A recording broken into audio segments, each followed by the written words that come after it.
Hi guys, welcome back to my channel. So today we're going to be doing not one but two recipes, two coconut rice recipes. After I did my rice and peas video, quite a few people did ask me for just an ordinary coconut rice recipe video. So I thought I would give you guys a couple of choices. With my basmati rice recipe, I like to use that for more Caribbean dishes, and when I'm using the jasmine rice recipe, I like to use it when I'm having more Asian inspired dishes, stir fries, Thai green curries, etc. So I hope you guys enjoyed these recipes. If you did, please remember to give me a thumbs up, like, comment, subscribe, all of that good stuff, and I shall see you guys next time. Mwah! Okie dokie guys, so we're going to start out with our Caribbean inspired basmati rice recipe. So for this, you want to finely chop an onion as fine as possible. Spend a bit of time on this because we're definitely going for taste and not texture with the onions, and you don't want chunky bits in your rice. And then we're going to heat up some coconut oil in our saucepan, and once that has melted down, we're going to go ahead and add in our onions so that they can sweat.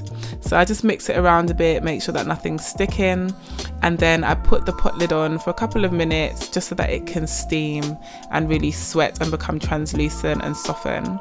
And after this, I'm going to take the pot lid back off, mix it again, and then I'm going to go ahead and add in my coconut milk. So this is the one that I used for this recipe. I'm adding in the coconut milk, and I'm also going to add in some water to allow the rice to really cook. And then I'm going to season it. So I'm going to season it with some bay leaves, sea salt, ground white pepper, and coconut sugar. I use Groovy Food coconut sugar for this recipe. I get this from like Sainsbury's, even Tesco, most supermarkets. And then I'm going to leave that to boil out for a bit. And in the meantime, I'm going to wash my basmati rice. I use my measuring cup to measure out as much as I need. And then I wash it as many times as you see fit. I usually do it about 2-3 times until the water is as clear as I can possibly get it. Sometimes I even use a sieve. But anyways, once I've done that and the coconut milk mixture has come back to a boil, I'm going to add in my rice, mix it around just to make sure that nothing's sticking, there's no clumps or anything anywhere. And then I'm going to put the pot lid on and leave it to cook until a lot of that water has dried out.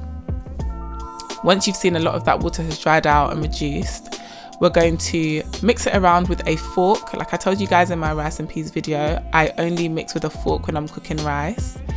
And then what we do is we put some cling film or foil on our pot lid, and we turn the heat down to low, and we leave it to steam until it has cooked through completely, dried out completely.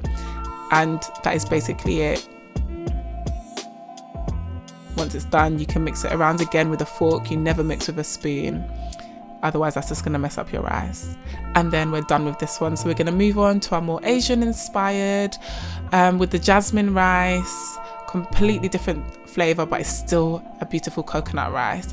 So we're going to heat up some coconut oil again in our saucepan.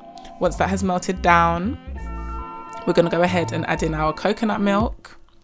And then we're going to season this coconut milk mixture. I'll add in some water as well. Again, very important. So we're going to add in the sea salt. We're going to add in the coconut sugar, Groovy Food Company coconut sugar.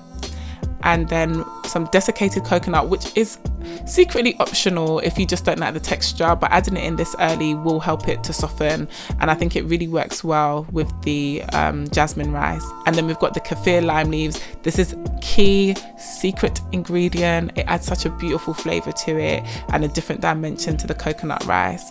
Really gives it an Asian flavor. So yeah, we're going to leave it to boil for a bit.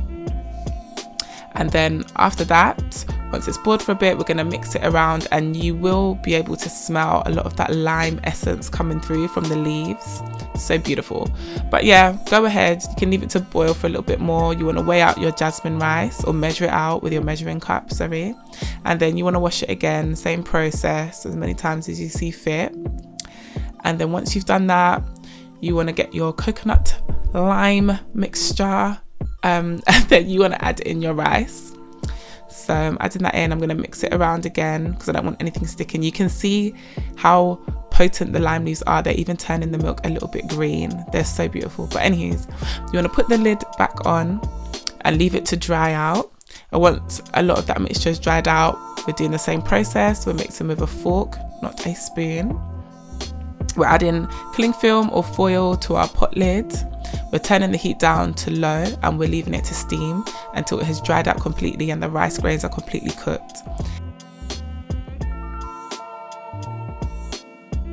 And then once that time has come, you're going to mix it again with a fork one more time just to fluff it up, and then you are done. And then we can serve. So we've got our Basmati, more Caribbean inspired coconut rice, and then we've got our Thai Asian inspired with the slight lime undertones with the jasmine rice. Amazing. We're going to dress the Basmati rice with a bit of toasted desiccated coconut, and then dress the jasmine rice with a bit of chopped Kaffir lime leaf. And then you can see that there's a slight difference between the two. They work well with different dishes, but it's always nice to have a bit of coconut rice. So I hope you guys enjoyed this recipe. If you did, or this video, if you did, please remember to give me a thumbs up. Check me out on all my social media, and I shall see you guys next time. Mwah!